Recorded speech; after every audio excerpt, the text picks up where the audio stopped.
Buenas tardes, mi nombre es María Camila Ariza Loaiza, soy estudiante de primer semestre de Medicina Veterinaria y Zootecnia de la Universidad de Caldas y el día de hoy les vengo a hablar de un tema muy importante dentro de la bioquímica, que es el panorama metabólico. Arranco contándoles que el panorama metabólico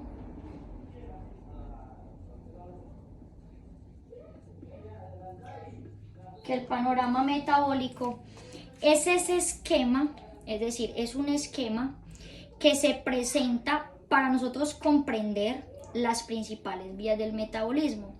¿Qué quiere decir esto?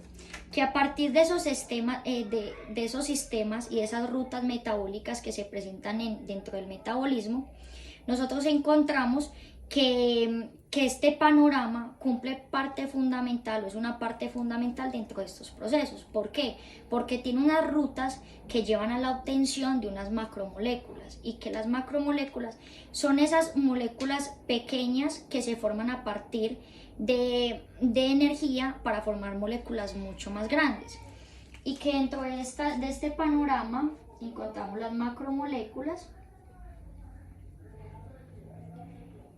y que estas macromoléculas se presentan en tres componentes primordiales. Que estos tres componentes primordiales son los carbohidratos, las proteínas y los lípidos, y que a partir de esta presentación como tal de carbohidratos, proteínas y lípidos, encontramos que es importante la presencia de esa energía, y que a partir de la presencia de esa energía se encuentra lo que llamamos las enzimas, y que esas enzimas hacen parte fundamental dentro de ese proceso para que haya un mejor proceso metabólico. Es decir, es como eso que llamamos nosotros como proceso metabólico, es decir, que de estos procesos, de estos tres procesos, nosotros encontramos primordialmente que va a haber una generalidad de ATP, y que a partir de esta generalidad de ATP, que es básicamente como pasar de esas partículas pequeñas a las partículas más grandes, como por ejemplo tener una partícula muy pequeña, y que esta partícula muy pequeña podamos pasar a partículas mucho más grandes. ¿Qué quiere decir? Que acá va a haber un cambio energético, es decir, que se van a presentar que a partir de sus partículas pequeñitas va a haber ese cambio que hace que esto evolucione de tal forma y se convierta en una macromolécula mucho más grande. Por otro lado, también, hablando un poquito del ATP, de ese ATP, sabemos que ese ATP es como esa moneda energética, es decir, es ese componente energético que la célula y todos los organismos vivos necesitan como tal, y que dentro de este proceso energético,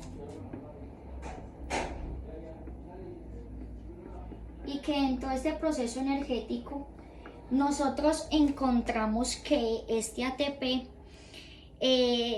primordialmente está en el glucógeno, y al estar en el glucógeno se presenta en el almidón, y que ambos componentes, es decir, que tanto el glucógeno como el almidón son polisacáridos.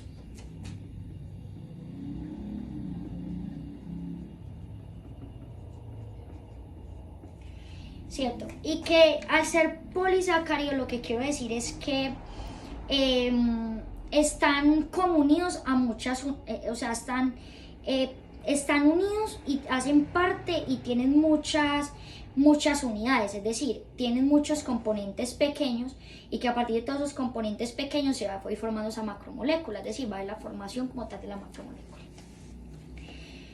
Cuando nosotros hablamos de que se presenta esta macromolécula más grande, lo que va a hacer esta macromolécula más grande es que cuando se rompan esos enlaces, es decir, que cuando esto se empiece a romper,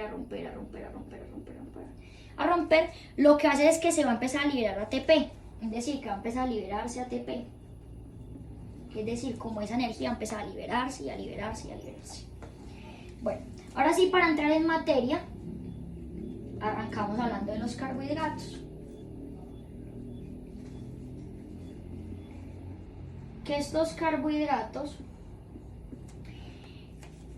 o sea, es importante saber mucho este proceso de los carbohidratos, porque a partir de este proceso de los carbohidratos, nosotros hablamos de lo que es la glucólisis.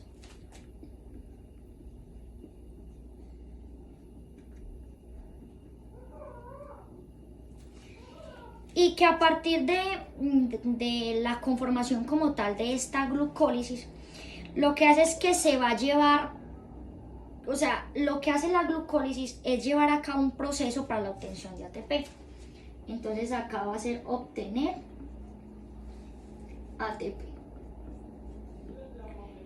A partir de esta obtención de ATP que se da mediante la glucólisis y que esta obtención de ATP que se da por glucólisis se presentan unas reacciones y que estas reacciones se presentan 10 como tal, 10 reacciones enzimáticas, es decir, van a haber 10 procesos enzimáticos que hacen parte como tal de esa obtención de glucólisis y que esa obtención de glucólisis es prácticamente como esa obtención de ATP. Para hablar de glucólisis también tenemos que hablar de glucosa. Es decir, que de glucólisis pasa a glucosa. Y cuando nosotros hablamos de glucosa, nos referimos a que hace parte de ese proceso de glucólisis en la que va sufriendo una transformación, es decir, va sufriendo un componente que va transformando como tal esto. Y que de la glucosa pasamos a la glucosa 6-fosfato.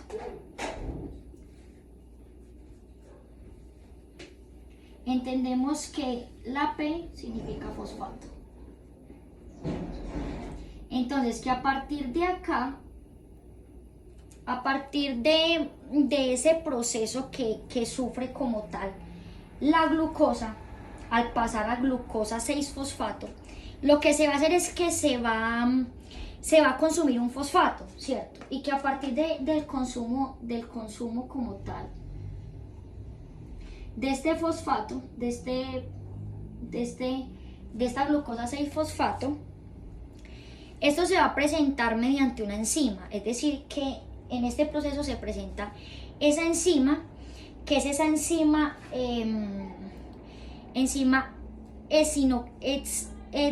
epsinoquinasa.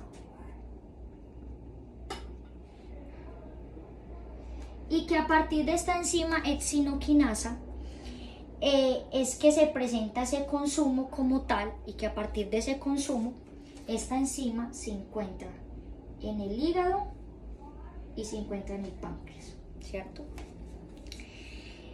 Por otro lado, para hablarles acá de la glucosa 6-fosfato, también sabemos que él va obteniendo ese proceso de degradación como tal, es decir, va pasando de algo muy pequeño a algo más grande, o de algo más grande a algo mucho más pequeño. Cuando pasa de esta glucosa 6-fosfato, por otro lado presentamos que él va a pasar a lo que es fructosa 6-fosfato. Entonces, fructosa 6-fosfato. Y que a partir de esta fructosa 6-fosfato, ¿cierto? Como tal, pasa a ser fructosa 1,6 bifosfato. 1,6 bifosfato. Bueno, en este paso como tal, de aquí a acá, lo que va a hacer es que se va a presentar un consumo de ATP y va a pasar a ADP. Es decir, que va a haber un consumo energético acá, y a haber un consumo energético se presenta un consumo a partir del ATP que pasa al ADP. Sigo hablándoles de estos carbohidratos, de esta ruta importante que se presenta dentro del metabolismo, y que a partir del resultado pues de esta conformación como tal, es decir, a partir del resultado de la fructosa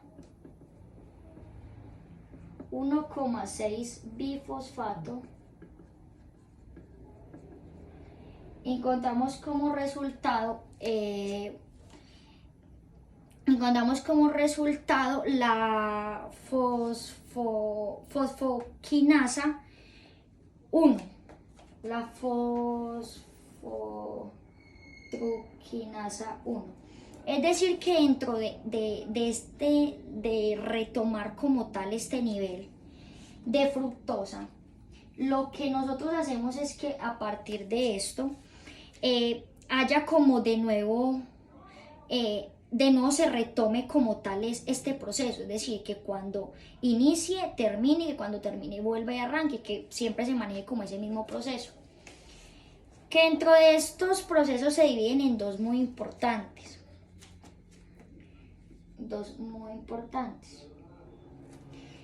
Uno de ellos es la hidroxitasona fosfato, que se da mediante la isomeración, o sea, esta se da mediante la isomeración.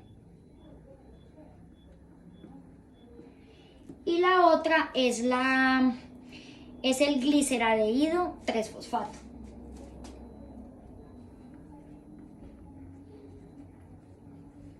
El gliceraldehído 3-fosfato. Y que a partir de este gliceraldehído 3-fosfato, que es muy importante, pasa a ser glicerato 1,3 bifosfato. Entonces pasa a ser glicerato 1,3 bifosfato. Y que a partir de lo que va a hacer es que va a continuar ese proceso, y al continuar ese proceso lo que va a hacer es que va a pasar a glicerato 3-fosfato, es decir, que pasó de aquí a aquí a glicerato 3-fosfato. Y por último, o sea, ya finalmente, este componente, o sea, ya después de que se presenten el paso de acá a acá, el paso de acá a acá, lo que va a hacer es que se va a presentar como ese glicerato 2-fosfato, por último.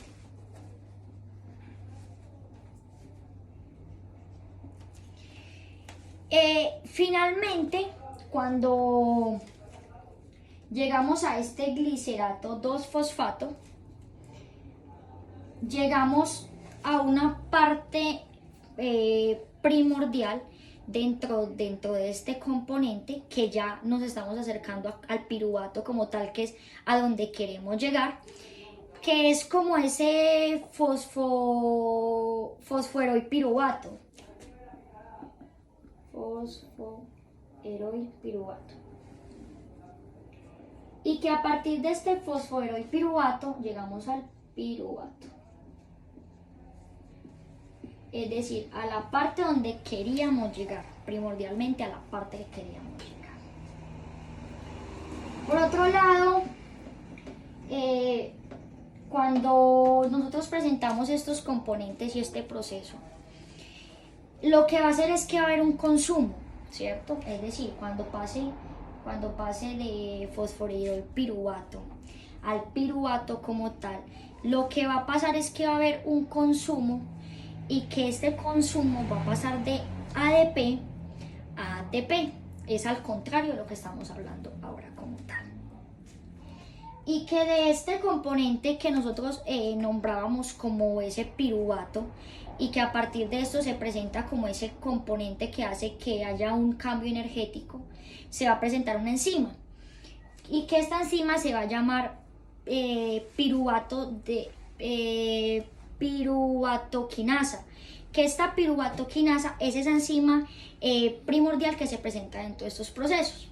Es decir, que cuando en estos procesos se presentan estas enzimas, a partir de estas enzimas, el piruvato como tal va a presentar, este piruvato como tal va a presentar dos rutas importantes, y que dentro de estas dos rutas importantes es el poco oxígeno y mucho oxígeno. Cuando hay muy poco oxígeno se presenta lo que es el lactato, y cuando hay mucho oxígeno, ese oxígeno sirve para que haya una continuación al ciclo de Krebs, y que ese ciclo de Krebs como tal lo que hace es que participa como intermediario en un proceso de la glucólisis, lo que empecé hablándoles desde el principio, la glucólisis. Que este proceso de glucólisis es muy importante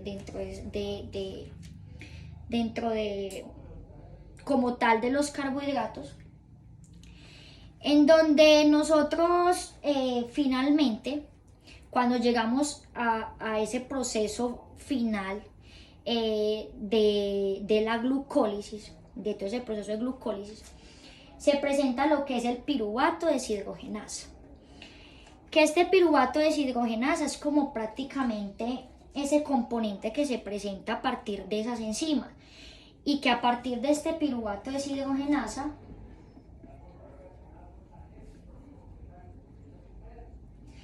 necesitamos de 5 coenzimas y de 3 enzimas. Que dentro de estas 5 coenzimas pues encontramos lo que es la coenzima A, el ácido lipoico, la tiamina pirufosfato, la coenzima A, dentro de las 3 coenzimas que nosotros necesitamos, de las 3 enzimas, perdón, nosotros encontramos el piruvato deshidrogenasa, la hidrolasa celilasa, la hidropólisis, la hidropólisis deshidrogenasa, que son partes primordiales de las enzimas, y que a partir de eso se presenta como ese proceso de unión entre esas dos enzimas, y que la unión de estas dos enzimas como tal me va a dar la formación a mí de un piruvato más estructurado, y que a partir de este piruvato más estructurado se llega a la formación como tal del acetil-CoA. Del acetil-CoA.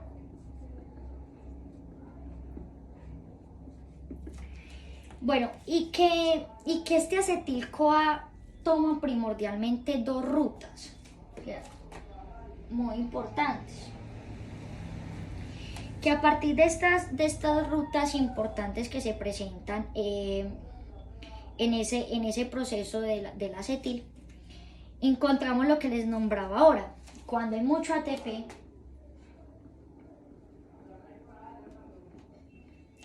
y cuando hay poco ATP. Cuando hay mucho ATP, encontramos lo que son la formación de esos ácidos grasos. Ácidos grasos. Y cuando hay poco ATP, lo que hace es que continúa ese ciclo, o continúa ese proceso de Krebs como tal. Bueno, continúo hablándoles pues que el acetil-CoA lo que va a hacer es que se une con esa enzima en la que se va a presentar una enzima sintetasa y va a formar el citrato. Es decir, que va a haber un proceso mediante la unión de óxido acetato y esa enzima sintatasa para formar el citrato. Entonces, que a partir de esa unión de ese citrato a partir de ese componente del citrato, se une con esa enzima deshidrogenasa. Y al unirse este citrato con esa enzima de deshidrogenasa, se va a formar como tal un alfa-cetogluterato. Y este alfa-cetogluterato se une con la enzima cetogluterato deshidrogenasa, ¿cierto? Que al presentarse este proceso que continúa con la unión y la formación de estas enzimas, y me forma el sub-5-AT, que es como esa formación como tal, es decir, que es la unión de ese subcinato deshidrogenasa y me forma el fumarato. Dentro de este proceso del fumarato,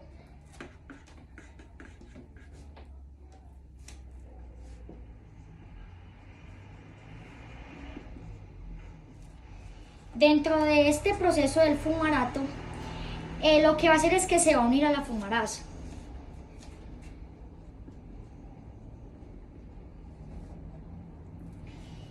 Y al unirse como tal a la fumarasa, lo que va a hacer es que va a formar el malato. Y que ese malato como tal se va a unir con el malato deshidrogenasa. Y me va a formar finalmente, y de nuevo, por eso digo que es un ciclo, que arranca y vuelve y termina donde arrancó y vuelve y continúa su ciclo como tal.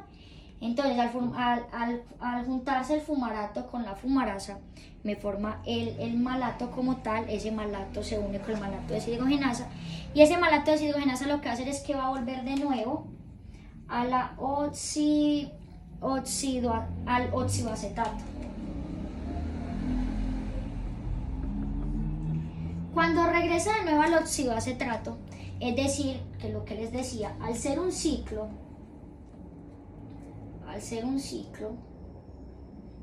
que arranca, va a terminar y a su vez vuelve e inicia, es decir, que va a continuar como ese proceso de llegar y volver y presentarse como tal de nuevo.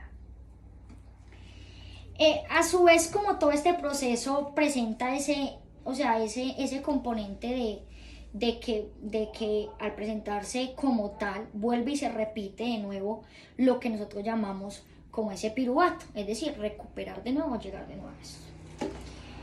Bueno, ya por otro lado, le quiero hablar de la glucólisis.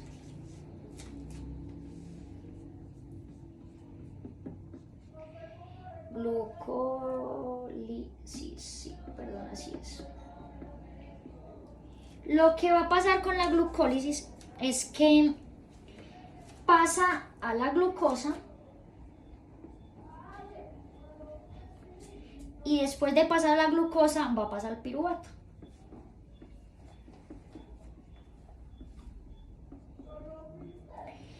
Y que este proceso de glucólisis es la degradación.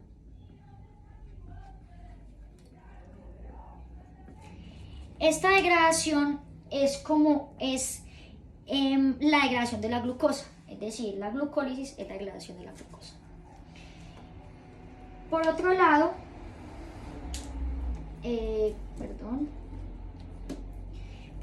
les quiero hablar de la glucogeneosis.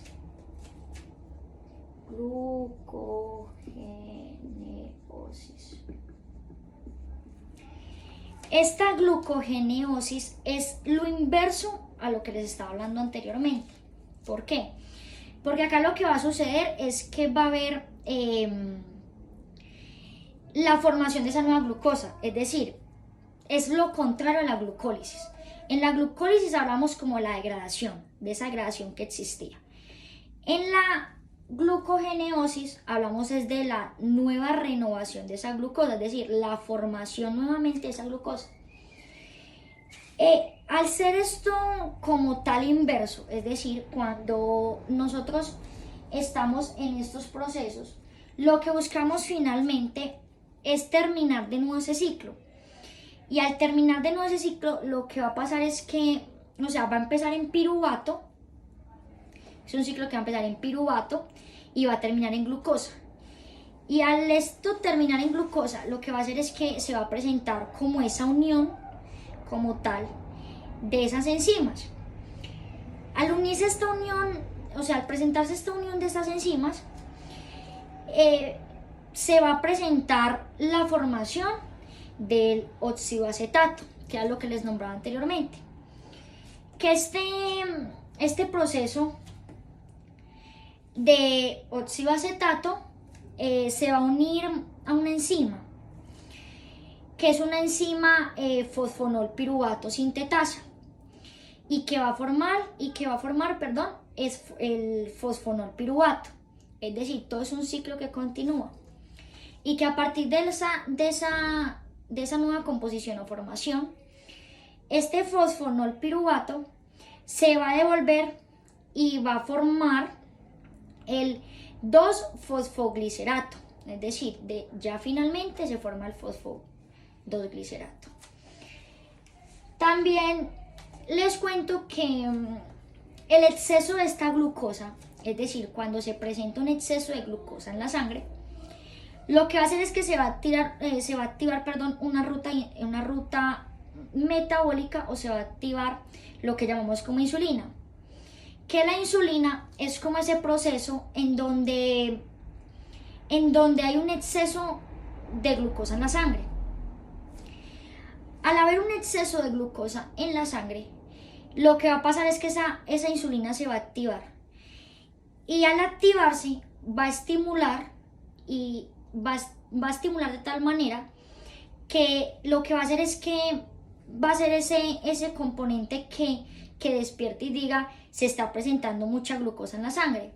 Entonces, al presentarse mucha glucosa en la sangre, toda esta glucosa se va a empezar a almacenar en el hígado, ¿cierto? Y cuando esta glucosa se empieza a almacenar en el hígado, porque se está presentando mucho exceso, se forma el glucógeno, ¿cierto? Bueno, por otro lado, les quiero hablar de la glucogeneosis. Gluconogeneosis.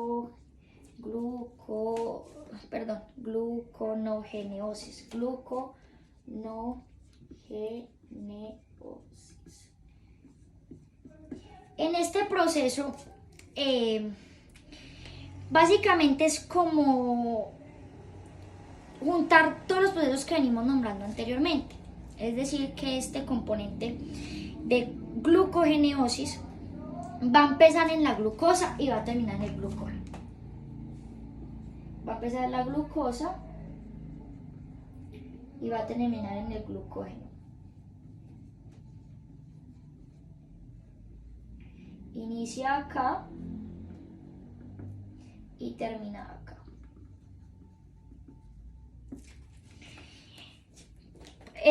Por este lado, cuando nosotros hablamos de esto, lo que hacemos es decir que va a haber una formación, como se viene presentando dentro de todo esto, de unas enzimas, ¿cierto?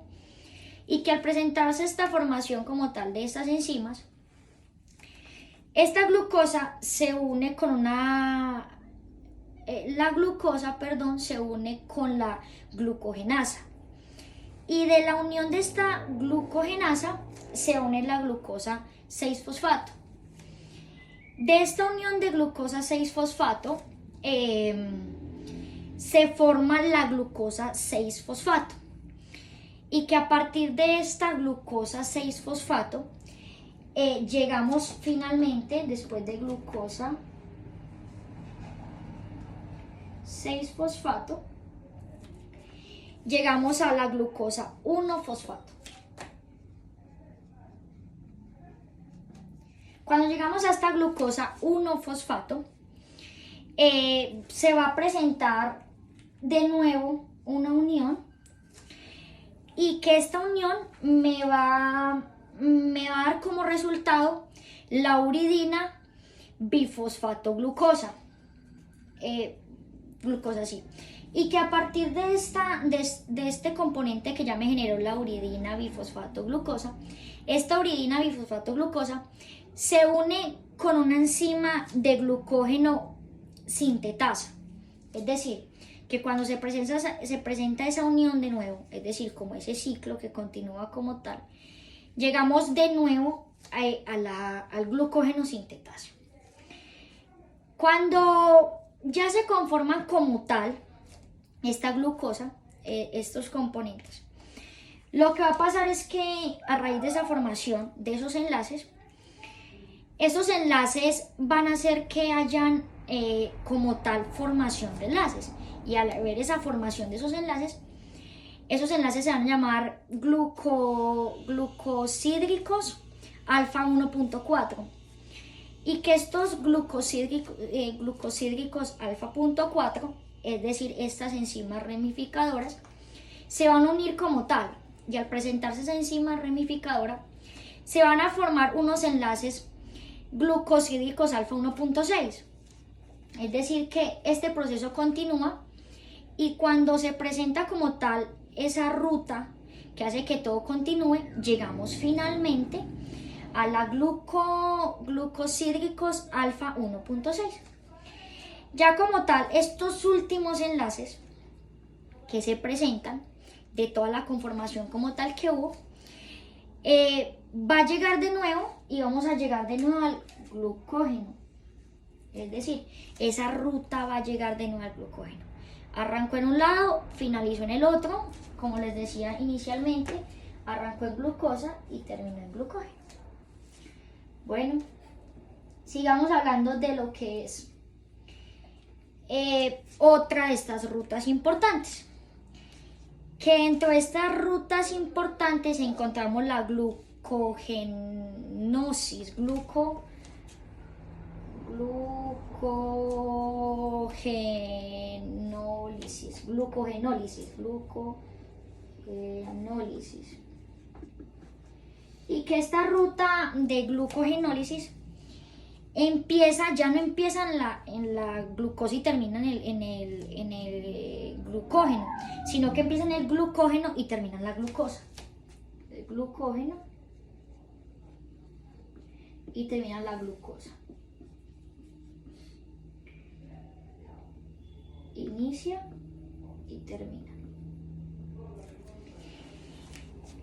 A partir de todo esto se empieza a presentar unos componentes importantes, es decir, que seguimos hablando de la conformación como tal, de ese proceso que hay para pasar de una ruta a otra, y ese proceso para pasar de una ruta a otra se da a partir de dos productos, que a partir de estos dos productos importantes en la glucogenólisis encontramos un componente importante, que es la glucosa 1-fosfato, y que a partir de esa glucosa 1-fosfato me va a formar la glucosa 6-fosfato, que a su vez se va a unir con una enzima fosfatasa y va a liberar glucosa.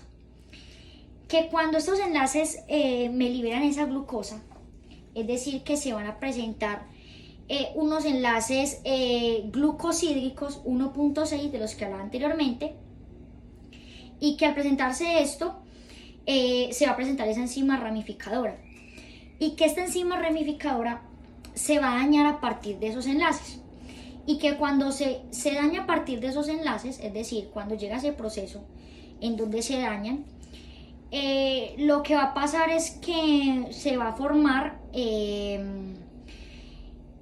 se van a liberar esos enlaces y se va a formar una glucosa. También debemos de entender que esta glucosa nosotros la obtenemos de diferentes nutrientes como tal. No únicamente consumimos glucosa, sino que consumimos también frutas, y que entre las frutas encontramos la fructosa,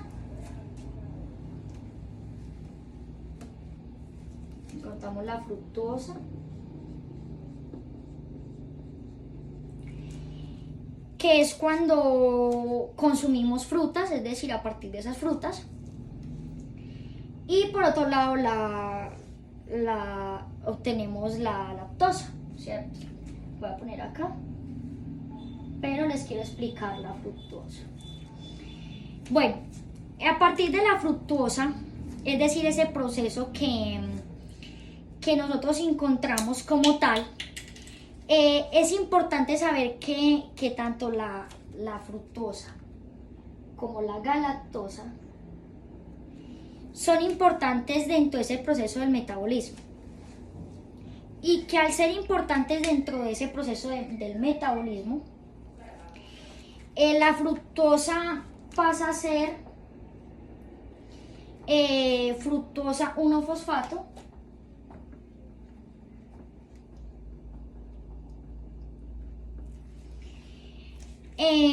y que se da a partir de 2 rutas, ¿cierto? Que al darse a partir de estas 2 rutas, que es el gliceradehído fosfato,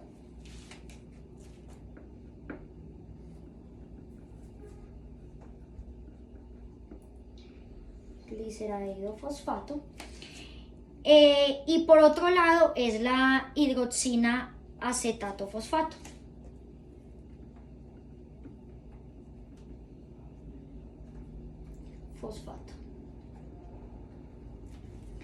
Bueno, sea el camino que sea, es decir, sea este o sea este, lo que va a resultar como tal de todo este proceso va a ser siempre el mismo. Es decir, que va a haber un proceso que nos va a llevar a lo mismo, es decir, sea por un lado o sea por el otro, nos va a llevar a lo mismo. Ya arranco hablándoles de la lactosa, perdón. Esta galactosa, perdón.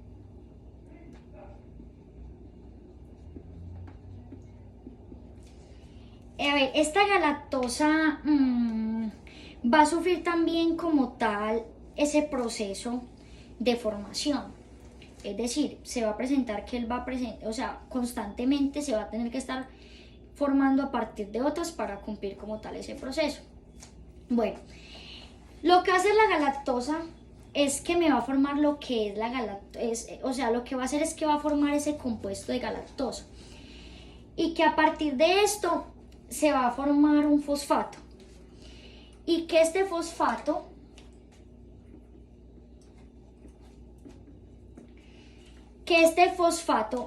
a su vez va a estar unido y va a generar la galactosa 1-fosfato. Y a partir de esa unión de esa galactosa 1-fosfato,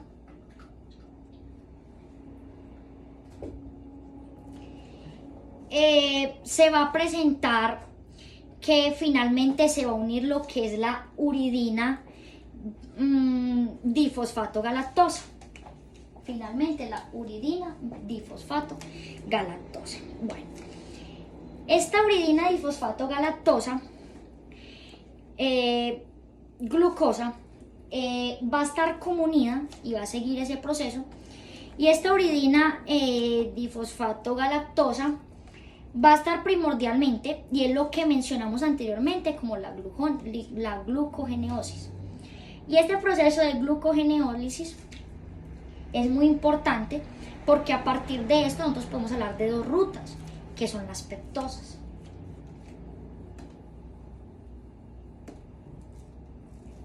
Bueno, a partir de esto se presentan 2 rutas dentro de la peptosa, que una de esas es la ribosa y la otra es la NADPH.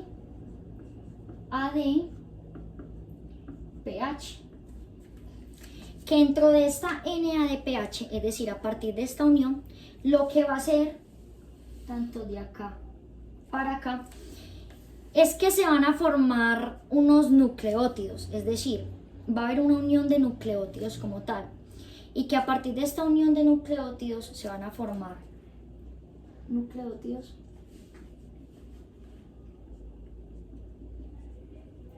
se van a unir esos nucleótidos. Bueno, por otro lado, dentro ya de estos nucleótidos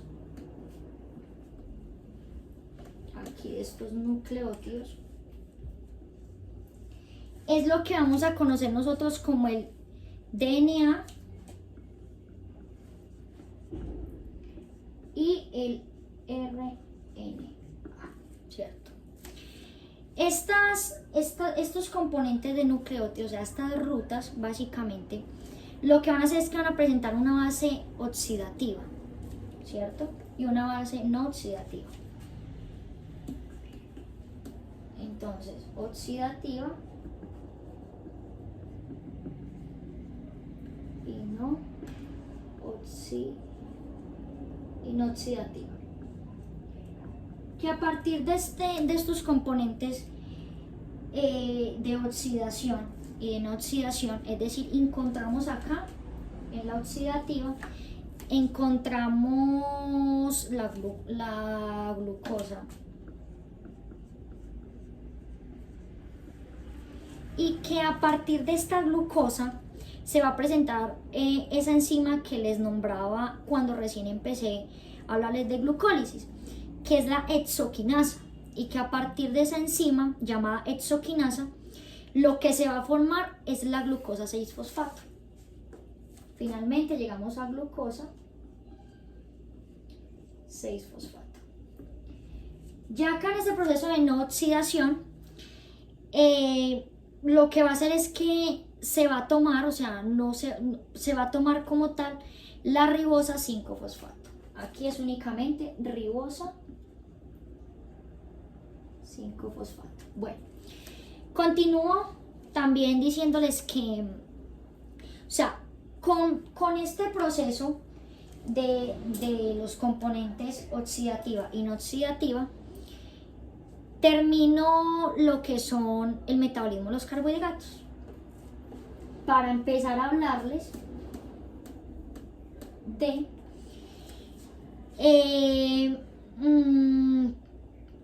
lípidos.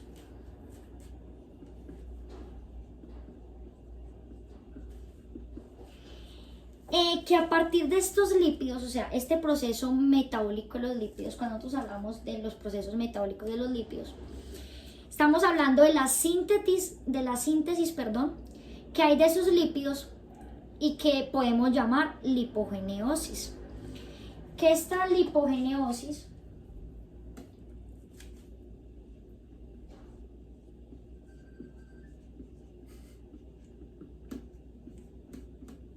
se presenta por 3 procesos muy importantes. Que uno es la síntesis de ácidos grasos.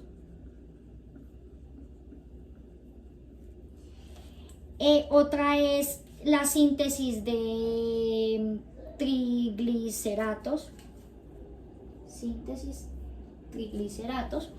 Y por último el colesterol.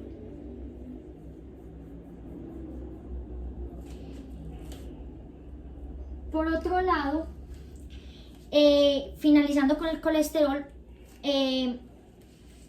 esta síntesis de ácidos grasos como tal se da a partir del acetil-CoA, ¿cierto?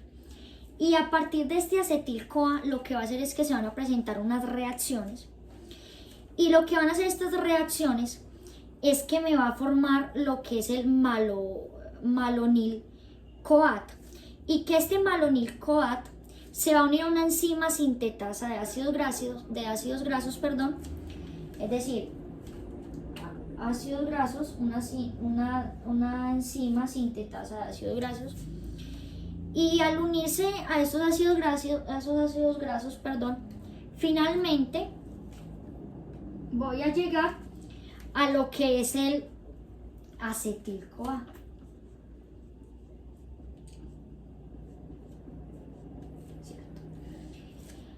Que a partir de este acetil-CoA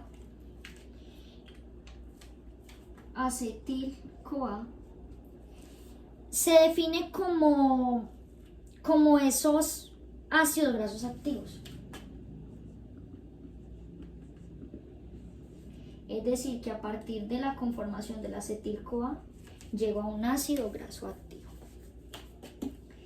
Sigo con la sintetasa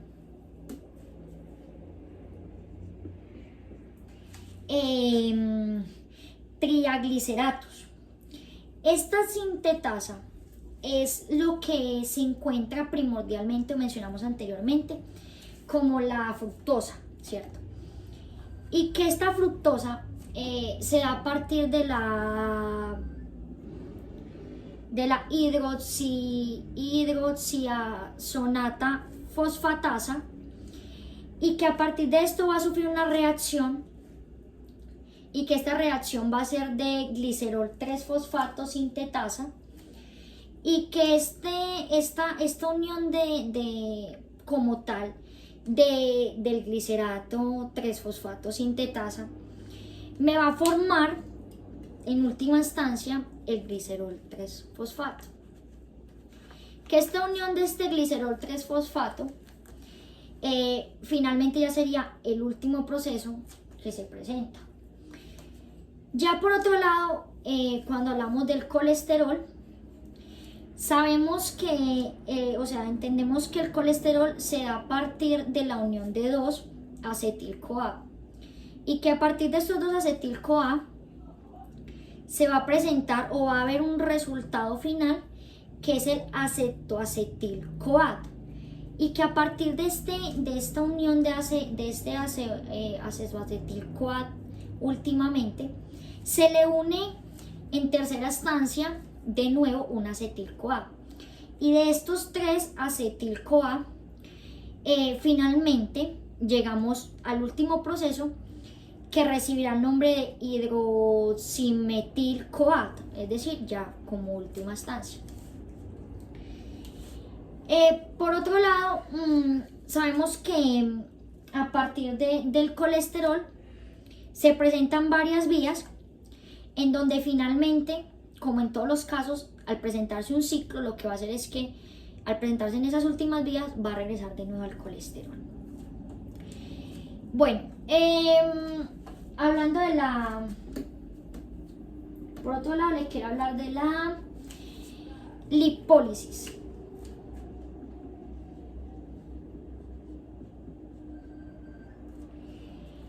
Esta lipólisis es básicamente como tratar de reducir ácidos grasos, ¿sí me entiende? O sea, es tratar de que se reduzca lo mayor posible ácidos grasos, y que a partir de esos ácidos grasos se presenten unas etapas, que estas etapas se dan a partir de la liberación del tejido adiposo, en otra instancia es la activación y el transporte interno a la mitocondria, y por último la beta-oxidación, que a partir de esto lo que va a hacer es como esa reducción de lo que les nombro ahora. O sea, al unirse estos 3 componentes, lo que va a hacer es que va a reducir esa energía, y que al nosotros reducir esa energía, lo que se va a generar son esos cuerpos cetónicos, y al generarse esos cuerpos cetónicos va a haber esa mayor reducción como tal,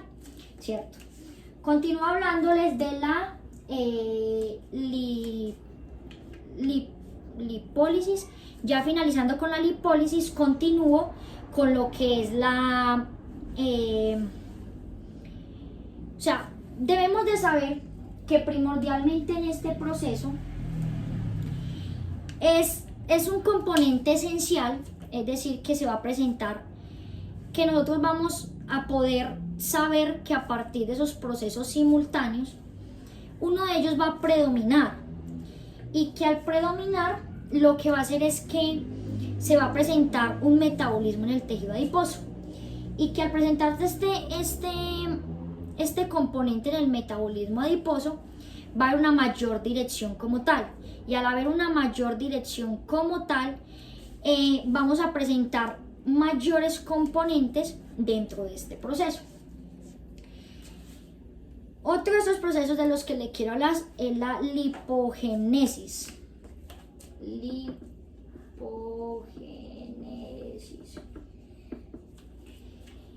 Que esta lipogénesis es esa reacción que se da mediante o sea, es esa reacción que se da donde se sintetizan los ácidos grasos en una cadena larga. Es decir, cuando en un proceso de reducción o de sintetizar como tal, yo voy a llegar a reducir en una cadena larga para volver algo muy, muy pequeño. Y que a partir de esto van a estar unidos el glicerol, o sea, van a estar unidos a partir del glicerol, y que a partir de este glicerol se van a formar gliceraldehídos o grasas de reserva. Y que todas estas grasas de reservas se encuentran primordialmente en el hígado, en el riñón, en el encéfalo, y bueno, etc. El metabolismo, finalmente ya para terminar, les quiero hablar del metabolismo de las proteínas.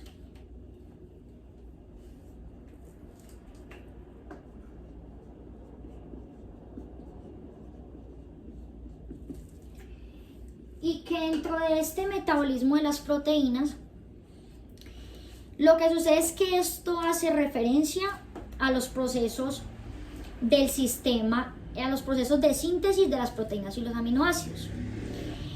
Y dentro de estos procesos de proteínas, es primordial saber que las proteínas cumplen ese papel fundamental en 4 componentes.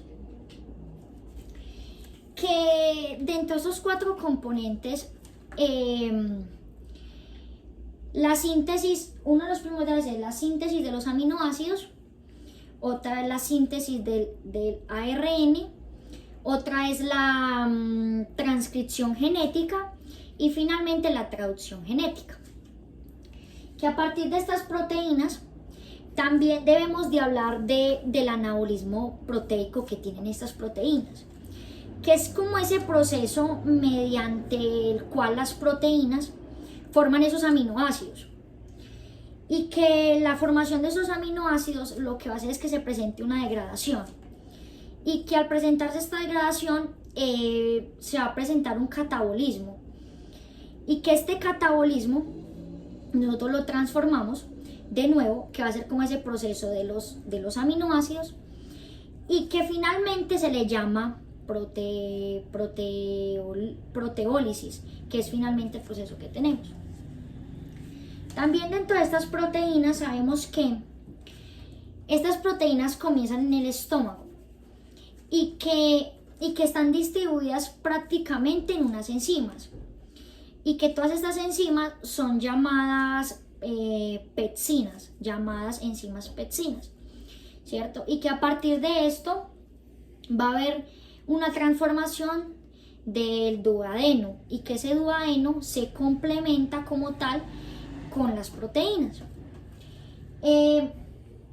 Por otro lado, también dentro de estas proteínas encontramos como ese jugo pancreático que se encuentra primordialmente en las enzimas y en el intestino, y que va a ser como esa transformación de esas estructuras, y que a partir de esas estructuras lo que voy a hacer es que voy a generar como esa energía, y que esa energía va a estar prácticamente complementada, y que a partir de estar complementada lo que va a pasar es que yo voy a manejar un proceso metabólico en donde yo finalmente termine como tal con el proceso de las proteínas.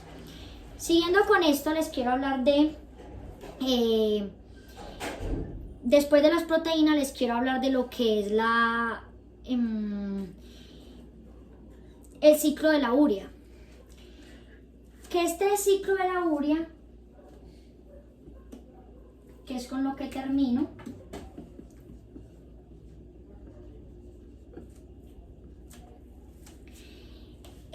se lleva a cabo en el hígado, y este proceso, este ciclo de la urea, se lleva a cabo con tal función de que a partir de esto se presenten especialmente en los hepatocitos, que dentro de esos hepatocitos se puedan presentar 2 procesos, tanto en la mitocondria como en el citoplasma, y que de esta manera ambos, tanto la mitocondria como el citoplasma, nos ayuden en ese transporte de esos productos tóxicos que se presentan en el metabolismo. Y que dentro de este metabolismo lo que se presenta es un amoníaco, y que este amoníaco lo que va a hacer es como transformar esos excrementos, que finalmente esos excrementos van a ser depositados a partir de la orina. Ya con esto finalizo mi tema de panorama metabólico. 3 rutas muy importantes que fueron los carbohidratos, los lípidos y las proteínas. Muchas gracias.